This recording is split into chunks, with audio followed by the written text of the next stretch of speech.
রেখেছি, কিছুতেই টাকাটা খুঁজে পাচ্ছি না। তারপরে তাকে ফোন করে না আমি চার্ট করে যাচ্ছি, আর মানে ভেতরে ভেতরে বলছি যেন আমি গিয়ে পেয়ে যাই, আর রিচ কন্টিনিউ চার্ট করে যাচ্ছি।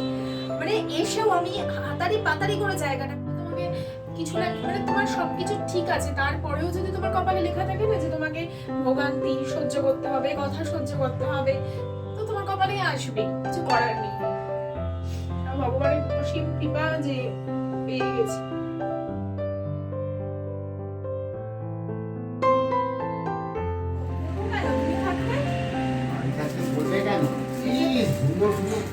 নিজের ব্যবস্থাটা নিজেকে করতে দিচ্ছে এতদিনে। একদমই বন্ধুরা, সকলকে স্বাগত জানাচ্ছি আমার চ্যানেলে। আরও একবার আশা করছি সকলে খুব ভালো আছো, আমিও কিন্তু বেশ আছি। এখন বাজে বিকেল 4:40। এই সময় থেকে আজকের ব্লগ শুরু করছি।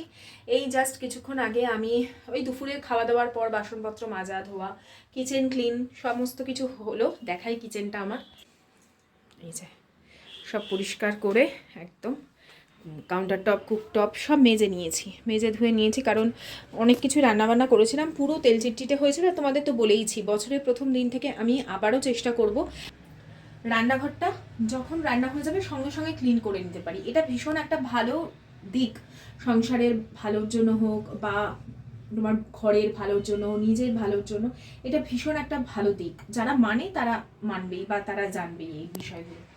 যাই হোক, আমি মানে এগুলো তো এখনকার বলে না, এখন তো আমাদের এরকম ছোট্ট কিচেন, আগে তো মানুষের মানে কাঁচা ইয়ে থাকতো, উনুন থাকতো, সেই সকালবেলা উঠে মাটি লেপা, উঠোন লেপে তারপরে দিন শুরু করা, এগুলো কোনো কিছুই কিন্তু ফেলনা নয়, তাই না? তো এখন তো আমরা এই ব্যস্ততার যুগে এসব মানতেও পারি না, যার ফলে জীবনে কিন্তু খুব যে ভালো আমরা আছি তাও বলতে পারি না। আপাতত আমার ঘরের কাজকর্ম মোটামুটি কমপ্লিট।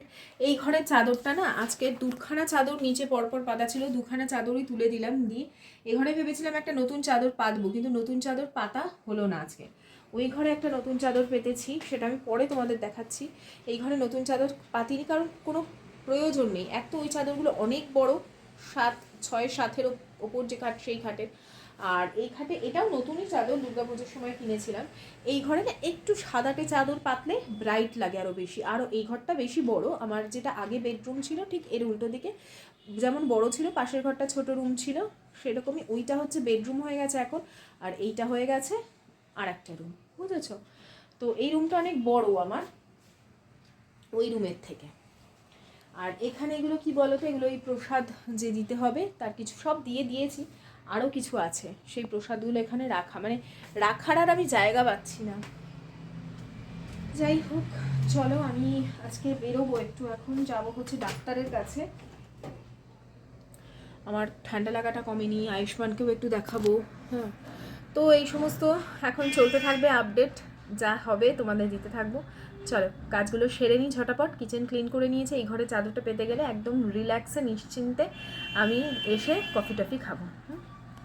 মেন ভিডিওতে আসার আগে আবারও প্রতিদিনের মতন তোমাদের মনে করিয়ে দিয়ে, এখন কিন্তু ঘরে ঘরে পাস্তা মানেই ডিসানোর পাস্তালিশিয়াস। বিভিন্ন সবজি দিয়ে ডিম চিকেন সহযোগে আমার ঘরে তো এখন এটা হিট হয়ে গেছে। 100% দ্রুম হুইট দিয়ে তৈরি এই পাস্তা একদিকে যেমন হেলদি, সেই সঙ্গে খুব টেস্টি। বিগত 1 বছরের ওপর কিন্তু আমি এই ডিসানোরই পাস্তা ব্যবহার করছি। যারা আমার ডেলি ব্লগ দেখে তারা কিন্তু জানে, তোমরাও অবশ্যই ট্রাই করো। আমি লিঙ্ক ডেসক্রিপশন বক্সে দিয়ে দিচ্ছি, অ্যামাজনে ঘরে বসে তোমরা অর্ডার করতে পারবে। এই মুহূর্তেও জানি না কিছুক্ষণ পরে আমার মন মানসিকতা সব কিছু কতটা পরিবর্তন হয়ে যাবে। আমাদের জীবনে কখন যে কি চলে আসে, কিভাবে যে নিজের মনের পরিবর্তন নিজের শরীরের ওপর এফেক্ট ফেলে, সেটা আমরা পরে বুঝতে পারি। যাই হোক, আমি নিজে ভীষণভাবে অনেস্ট থাকার চেষ্টা করি। আমি আমার ভিডিওতেও তোমাদের সেই জিনিসই কিন্তু সবসময় দেখিয়ে থাকি। আর যেগুলো করে বা যেগুলো ব্যবহার করে বা যে কাজ করে আমি উপকার পেয়েছি, সেইগুলোই সবসময় আমার ভিডিওতে আমি তুলে ধরেছি। অনেকের কাছে মনে হয়েছে যে আমি একই জিনিস শেয়ার করেছি, কিন্তু যেটা বাস্তব সেই জিনিসের বাইরে গিয়ে আমি কখনো ভিডিও কিছু শেয়ার করিনি। আমার জীবনের যে বাস্তবতা আছে সেটা দিয়েই আমি চেষ্টা করি যাতে সেখান থেকেই কিছু শিক্ষণীয় হয়। আসলেই তো আমাদের গৃহবধূদের জীবনের গণ্ডিটা অনেকটাই ছোট, তার মধ্যেও সেটাকে রঙিনভাবে তুলে ধরার নামই হচ্ছে লাইফস্টাইল ব্লগ। যাই হোক, এই ঘরের বিছানা চাদরটা দেখলে তো পেতে নিলাম। এই চাদরটা এত ব্রাইট লাগে, আমার ঘরটা দেখতেও বড় লাগে, কারণ চাদরটার রং সাদা তো। আর এই যে আয়ুষ্মানের ড্রেস, আজকেই ও ফার্স্ট মানে ছুটির পরে, উইন্টার ভ্যাকেশনের পরে স্কুলে গেছিলো। আর জামা কাপড়গুলো এখন কাচার দরকার নেই, ভাঁজ করে এখানে রেখে দিচ্ছি। কালকে স্যাটারডে আছে, কালকে একদিন পরে নিলে তারপর কেচে ফেলবো। আর এই যে নাইটিটা আমি পরেছিলাম স্নান করবার পর, সেটা এখন ভাঁজ করে রেখে দিচ্ছি। আর দেখো হট করে চলে এসেছে, আমি না ভয় পেয়ে গেছি। আর ওই যে ডাক্তারের কাছে যাব, সেই জন্যই ওর এই সময় আসা। আর হয়ে গেল, এদিকে সমস্ত গোছগাছ করে নিয়েছি, কিচেনও পুরো ক্লিন হয়ে গেছে। আলাদাই একটা তখন শান্তি ছিল, কিন্তু বেশি শান্তি সহ্য হয় না। তুমি ধরো, করবো কেন? তুমি থাকতে আমি থাকতে বলবে কেন? ধুলো ধুলো নিজের ব্যবস্থাটা নিজেকে করতে হয়। আমার জন্য তো তুমি ব্যবস্থা করে দেবে না? একটা কার্পেট থাকতো, আমাকে এই ঘরে তুমি নামিয়ে দাও না। রান্নাঘরটা আমার ঠান্ডা বরফ হয়ে থাকে, কাজ করতে পারি না। এটা কি করব? দেখো আমি কি করব। নিচে পাতবে? হ্যাঁ নিচে এটা পাতবে? হ্যাঁ, এটা তো নিচেই পাতি। দেখবে, লাইটটা জ্বালাও। আর আমি দেখতে চাই না, চলো। হয়ে গেছে, হয়ে গেছে।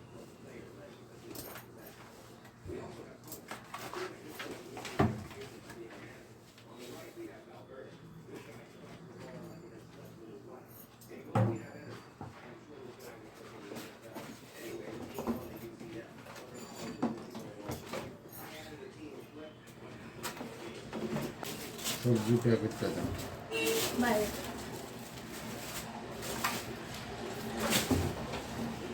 দেখ, পুরো হয়ে গেল।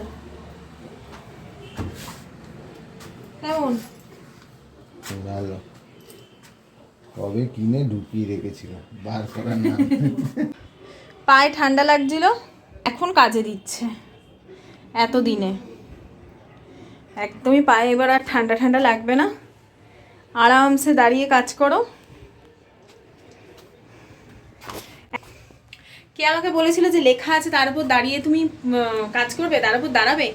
পরে আমি চিন্তা করলাম, জুতোতেও তো নাম্বার লেখা থাকে, নাম লেখা থাকে, তাহলে আমরা জুতো পায়ে দিই না? মাথা থেকে সব হাঁটাও। একটা জিনিস তোমাদের দেখাই, দেখো, এটা আমাকে আজকে সচিন দিয়েছে। ওদের তো আসেই এগুলো। তো এটা কি বলো তো, এটা একটা টিনের মতন, এর নামটা লেখা আছে শিপ মাদ্রাস কারি পাউডার। যদি কেউ ব্যবহার করে থাকো আমাকে রিভিউ দিও, আমি কখনো ব্যবহার করিনি। এটা পুরো গোটা কারি পাউডারের টিনটা আছে, কিসে কিসে ব্যবহার করা যাবে এখানে লেখা আছে, কিন্তু তাও আমি তোমাদের জিজ্ঞেস করছি, যদি কেউ ব্যবহার করে থাকো আমাকে অবশ্যই রিভিউটা জানিও। আরও দিয়েছে আমাকে এতখানি ধনে দিয়েছে, ধনেটাকে পাউডার করে রেখে দেবো। আপাতত ধনে আছে, এখন করতে হবে না। ওই চিকেন মশলাতে একটু ধনে লাগে। চিকেন মশলা কত দিন বানাই না, আমি ইউজও করি না চিকেন মশলা, সিম্পল গরম মশলা দিয়ে দিয়ে চালিয়ে দিই। অনেক দিন চিকেন মশলা বানাই না। যদি কারো চিকেন মশলার রেসিপি লাগে আমাকে কমেন্ট করো, আমি অবশ্যই তোমাদের দিয়ে দেবো। সব জায়গা মতন ওই যে মেলে দিয়েছি, আজকেই কাঁচা পড়েছে বলে ওটার কাচই নি। এদিকে স্নান ধান করবে, গামছাটাও আমাকে মেলতে হবে। এখানে জলের বোতলগুলো এসে ভরবো, আর এই যে বাসনপত্র সব ধুয়ে মেজে উবুর করে রাখা। বাবাই দেখ, রান্নাঘরটা পেতেছি, কেমন লাগছে? যেটা তুই বারণ করতিস আমাকে পাততে। এতক্ষণ আমার উপর দিয়ে কি গেছে তোমরা জানো না। আমি তো গেলাম, তার মাঝখানে আবার গেলাম ডাক্তার দেখাতে, যেহেতু ঠান্ডা লেগেছে আবার। মানে আমার কপাল দেখো আজকের কিরম যাচ্ছে। এক সেকেন্ড, ডাক্তার দেখিয়ে চলেও এসেছি, ভেবেছিলাম একটু ঘুরবো টুরবো।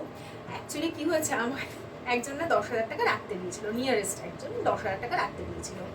তার মাঝখানে আমি ঘুরতে চলে গেছি, ঠিক আছে। এসে তাকে টাকাটা দেবো, এবার দেখছি টাকাটা নেই, জানো। আমার তো হয়ে গেছে, মানে আমি না কি করব ভেবে পাচ্ছি না। মানে সেফলি রেখেছি, কিছুতেই টাকাটা খুঁজে পাচ্ছি না। তারপরে তাকে ফোন করে না আমি জিজ্ঞেসও করলাম যে আমি কি টাকাটা দিয়ে দিয়েছি। বুঝতে পেরেছে, বলছে যে ঠিক আছে, কোনো ব্যাপার না, না পেলে অসুবিধা। আমি তো মানে আমার তো অসুবিধা হয়ে যাবে। আমি ভাবছি আমি কি, সেটা না আমি তুলে দিয়ে দিতে পারবো, কিন্তু 10,000 টাকা তো মুখের মতন 1-2,000 টাকা না যে ঠিক আছে আমি হারিয়ে গেল যারই যাক, একটা ভীষণ আমি গায়ে লাগার তো ব্যাপার আছে, আর অপরাধ বোধই তো মানে শেষ নেই। তো কি হবে আমি তো ভেবে পাচ্ছি না। সেই আশিসের মুখ শুনতে শুনতে আমি বাইকে করে গেছি, পুরো চুপচাপ। মানে মনে তখন আমি কাঁদি, আর জানো শুধু এই সোয়েটার, মানে সোয়েটার না, এটা তো সোয়েট সালোয়ার, মানে আমি টেনশনের চোটে ওপর দিয়ে যে জ্যাকেটটা গলাবো সেটাও ভুলে গেছি।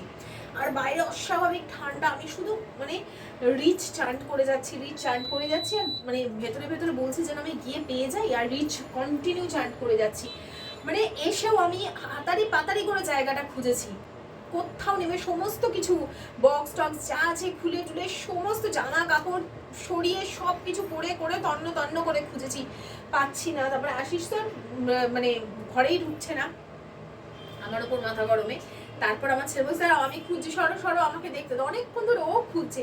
তারপরে কি মনে হলো, ব্যাংকের বই ছিল, ব্যাংকের বই এতই পাতলা থাকে, ওর মধ্যে যে টাকাগুলো থাকবে আমার না মানে কল্পনাতেও নেই। তো ব্যাংকের বইয়ের মধ্যে থেকে টাকাগুলো পুরো পাতানো রয়েছে। আমার ছেলে পেয়েছে, ব্যাংকের বইটা সরাতে গেছে আর ওটা ছিটকে বেরিয়ে গেছে। তাই আমি ভাবছি যে মানে এই চান্ডিংটার এত ভ্যালু। আজকেও আমি কমেন্ট পেয়েছি যে তার হাজবেন্ডের পেন ড্রাইভ হ্যাঁ হারিয়ে গেছে ভীষণ কাজে, সে চান্ট করেছে, করতে করতে তার হাজবেন্ড সব জায়গায় খুঁজেছে। খুঁজতে হবে, তুমি যদি ঘরে বসে থাকো যে আমি চান্ট করি, অথচ তুমি চারিদিকে খুঁজবেন মানে সম্ভাব্য জায়গায়। যদি তোমার সম্ভাব্য জায়গায় থাকে, আর যদি কেউ ইন্টেনশনালি জিনিসটা না নিয়ে থাকে, যদি কোথাও সম্ভাব্য যে মানে জলের সাথে চলে গেল, তাহলে আর কিছু করা যাবে না, সেক্ষেত্রে সম্ভব নয়। আবার সম্ভবও, অনেক কিছুই সম্ভব ইউনিভার্সে। তো বলছি না, আমার একটা নাক ছাবি, পাতলা নাক ছাবি কবে হারিয়ে গেছে। তাও আমি রোজ মনে মনে রিচটা চান্ট করতাম। দেখি চাদরের গায়ে লেগে, চাদর মানে কি আমার যে ওই যে প্রথমে একটা চাদর থাকে, তার নিচে আর একটা চাদর থাকে, তো সেইখানে কোনায় লেগে রয়েছে, আংটার সাথে আটকে রয়েছে। তো এইরকম মানে এত আমার কাছে এই ভ্যালু, এত ভ্যালু, মানে যে বান্ধবীর কাছ থেকে আমি জেনেছিলাম, ও তো ওর সাথে ওই ওই থেকে আমার কানেকশন এখনো পর্যন্ত। তার সাথে আমার পার্সোনালি কথা হয় হোয়াটসঅ্যাপে। সমৃতা, বারবার বলি তোমাদেরকে ওর কথা আমি, কারণ গ্রেট। আমি তো তার কাছে কৃতজ্ঞ, যতবার আমি তার কাছে কৃতজ্ঞতা জানাবো ভগবান আমাকে ততবার আশীর্বাদ করবেন। কারোর কাছে কিছু ভালো জিনিস পেলে তার প্রতি কৃতজ্ঞ থাকতে হয়। তো তার প্রতি আবারও যতবার আমি এইরকম ফল পাই ততবার তাকে কৃতজ্ঞতা জানাই। যে আজকেই আমি কমেন্টটা পড়ছি, আর কমেন্ট পড়তে পড়তে মানে কমেন্ট পড়ার পর যখন আমি যাচ্ছি এতে মানে বাইকে করে, আমি ভাবছি আমার সাথে এরকম হলো আমি পাবো তো। তো ভগবানের অসীম কৃপা, ঠাকুরের অসীম কৃপা যে আমি পেয়েছি। খুঁজতে খুঁজতে 6:45 বাজলো। তারপর আমি সন্ধ্যাবাতি দিলাম। মাম্মাম এসছে, তখন মাম্মামের সাথেও ভালো করে কথা বলতে পারছি না, মানে মানে তখন পেয়ে গেছি, কিন্তু তারপরেও আমার এত ক্লান্তি বোধ হচ্ছে আর ঠান্ডা লেগে গেছে এত বেশি। আবার এই যে আবার সোয়েটার ছাড়া গেলাম, আবার মানে আমি টেনশনেই ভুলে গেছি। আর আশিস আমাকে এত মুখ করছে যে মানে আমি আরো নার্ভাস হয়ে যাচ্ছি, আরো ঘাবড়ে যাচ্ছি। তো এই হলো ব্যাপার।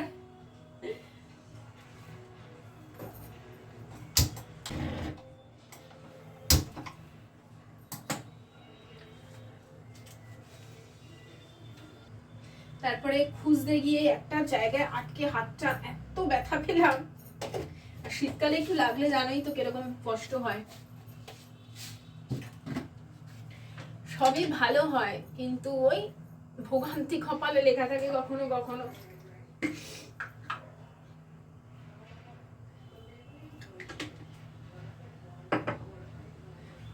তোমার যদি কপালে লেখা থাকে যে তোমাকে কিছু না মানে তোমার সবকিছু ঠিক আছে, তারপরেও যদি তোমার কপালে লেখা থাকে না যে তোমাকে ভোগান্তি সহ্য করতে হবে, কথা সহ্য করতে হবে, তো তোমার কপালে আসবেই, কিছু করার নেই।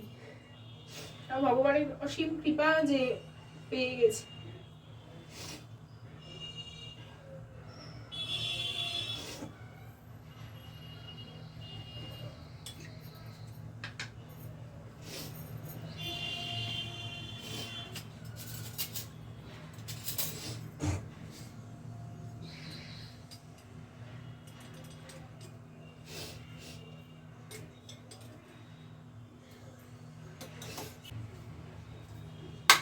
এই কফিটা কে কে খেলে ভালো লেগেছে না? ইয়েটা নাকি আরো ভালো, তো ওটা অনেক বেশি দাম, নেসক্যাফে গোল্ডটা আরো ভালো।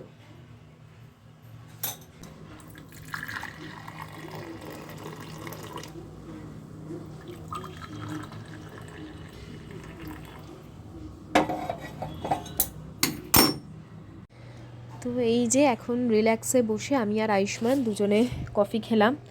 আর শুক্রবার আয়ুষ্মানের কোনো পড়া থাকে না বাইরে, তো সেই জন্য কফি টফি খেয়ে ওকে আমি পড়াতে বসবো। আর আজকে তোমাদের সাথে দারুণ একটা জিনিস শেয়ার করব। সবার সাথে মাপবে, আমার থেকে লম্বা হয়ে গেছে দেখ। আমার থেকে লম্বা বাবা দিদিকে ওই গেল দিদিকে ছোটবেলা কি আদর করতো, কি ভালোবাসতো বাবা। খালি চটকাবে ও দিদিকে গিয়ে গিয়ে। সব ওর মনে থাকে, ও দিদি কি করেছে ছোটবেলা, কি করতো ওর সাথে, সব ওর মনে আছে। খালি বলবে মা দিদি পিন, আমাকে তো ওই বলে মা দিদি পিন হোল ক্যামেরা একটা বানিয়েছিল। হ্যাঁ বানিয়েছিলাম তো। কালকে আসবি? হ্যাঁ জামাইকে নিয়ে আসবি। কাল ছুটি আছে নাকি ওর? না ছুটি না, কালকে মিস্ত্রিতে কাজ আছে, দেখি। আচ্ছা ঠিক আছে বাবা, দিদি চলে যাচ্ছে। ভালোভাবে সাবধানে থাকবে। রিক্সা করে যাবি তো? হ্যাঁ টাটা। ব্যাগপত্র নিয়েছিস? অনেকেই ব্রকলি খেতে ভালোবাসে না। এই শীতে অবশ্যই আমি বলবো ব্রকলি খাও, খুব করে খাও, কারণ এটা এতটাই সিজনাল সবজি যেটা খেলে আমাদের শরীরের জন্য কিন্তু উপকারী হবে। আমি আগে ব্রকলিটা হালকা ভাপিয়ে নিয়েছিলাম আর কড়াইতে দিয়ে দিয়েছি 1 চামচ থেকে 2 চামচ মতন সর্ষের তেল। এটাকে ভালো করে ওই নুন দিয়েই শুধুমাত্র আমি ভাপিয়েছিলাম, হালকা করে ভেজে তুলে নিলাম। এরপরে আবার দিলাম 1 চামচ থেকে 2 চামচ সর্ষের তেল। তোমরা চাইলে এই রান্নাটা সাদা তেলেও করতে পারো। সামান্য নুন আর হলুদ দিলাম, আর লম্বা লম্বা করে কেটে রাখা আলু এই তেলের মধ্যে হালকা হালকা করে ভেজে নেবো, মানে ওপর থেকে জাস্ট একটা কোট হবে সেই পর্যন্তই কিন্তু ভাজবো। এটা আরও একটু বেশি তেলে করলে ভালো, তবে রাতের দিকে খাবো তো খুব বেশি তেল মশলা রাতে দিতে চাই না। আর ওই যে নতুন যে মশলাটা দেখলাম, সেই মশলাটা ভাবলাম একবার ট্রাই করি, দেখি কেমন হয়।